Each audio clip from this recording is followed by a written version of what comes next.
ఈ నెల 17న తెలంగాణ జాగృతి చేపట్టనున్న rail roko trailer మాత్రమేనని తెలంగాణ జాగృతి అధ్యక్షురాలు బీఆర్ఎస్ ఎమ్మెల్సీ కవిత అన్నారు. ఓబీసీలకు రిజర్వేషన్ల బిల్లును కేంద్రం ఆమోదించకపోతే నిరవధిక రైల్ రోకో చేపడతామని తెలిపారు.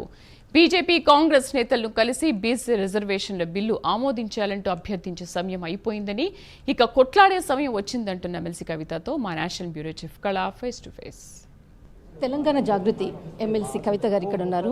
ఢిల్లీలో మొట్టమొదటిసారిగా అంటే తెలంగాణ జాగృతి పేరు మీద ప్రెస్ మీట్ పెట్టడం జరిగింది.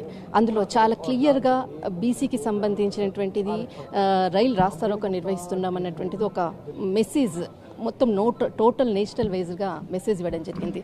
హాయ్ మ్యామ్, ఏదైతే 17th రోజు మీరు రైలు రాస్తారోకో అంటే ఎలా చేయాలనుకుంటున్నారు, ఎక్కడి నుంచి స్టార్ట్ చేయాలనుకుంటున్నారు? చూడండి, ఇప్పుడు 42% రిజర్వేషన్ ఇస్తామని చెప్పి ఇవ్వకుండా మోసం చేస్తున్నటువంటి కాంగ్రెస్ పార్టీకి, మద్దతు ఇవ్వనటువంటి బీజేపీ పార్టీకి ఇద్దరికీ కూడా ఒకేసారి గుణపాఠం చెప్పాలి. ఇద్దరి మీద ఒత్తిడి పెంచాలంటే రైల్ రోకోనే మార్గం అని అనుకొని ఈ నెల 17వ తారీఖు రైల్ రోకో చేస్తూ ఉన్నాం. అంటే సౌత్ నుంచి ఢిల్లీకి వచ్చేటటువంటి ట్రైన్స్ ఏవైతే ఉంటాయో అవి ఆపాలనేటటువంటి నిర్ణయంతో మేము చేస్తూ ఉన్నాము. సో జూలై 17 ఒక్కరోజు మాత్రం ఖచ్చితంగా రైలు ఆపుతాం. అయితే మీరు ఇందాక ప్రెస్ మీట్లో కూడా చెప్పారు లెటర్ రాయాలి అనేసి అన్నారు. ఎవరికి లెటర్ రాయాలి అని అంటే బీఆర్ఎస్ పార్టీకి రాయాలా లేకపోతే ఇంకా ఎవరికి రాయాలన్నారు? అన్ని పొలిటికల్ పార్టీస్కి రాస్తామండి. మేము last time women reservation bill అప్పుడు కూడా ఇంక్లూడింగ్ బీఆర్ఎస్ పార్టీ ప్రతి ఒక్కరికి రాసాము. ఎందుకంటే భారత్ జాగృతితోని అప్పుడు మేము ఉమెన్స్ బిల్లు చేసాము. ఎందుకంటే అది ఇండియా వైడ్ ఇష్యూ కాబట్టి, ఇది ఓన్లీ తెలంగాణ లోకల్ ఇష్యూ కాబట్టి తెలంగాణ జాగృతి పేరుతో చేస్తున్నాము. కాబట్టి ప్రతి ఒక్క పొలిటికల్ పార్టీని కూడా మేము మద్దతు అడుగుతాము.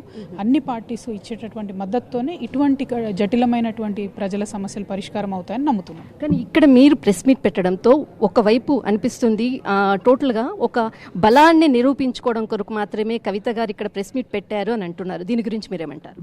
బలాన్ని నిరూపించుకోవాల్సినటువంటి కొత్త అవసరం నాకు లేదంటే నా బలం ఏంటో తెలంగాణ ప్రజలకు తెలుసు. ఎందుకంటే తెలంగాణ ప్రజలే నా బలం, తెలంగాణ ఆడబిడ్డలే నా బలం. అంతకుమించి నాకు వేరే బలం ఎందుకు ఉంటుంది? నేను ఒక మామూలు మనిషిని కదా. అది పక్కన పెడితే ఇక్కడికి వచ్చింది మాత్రం రెండు పార్టీస్ మీద ఒత్తిడి పెట్టడానికి మేము ఇక్కడికి రావడం జరిగింది.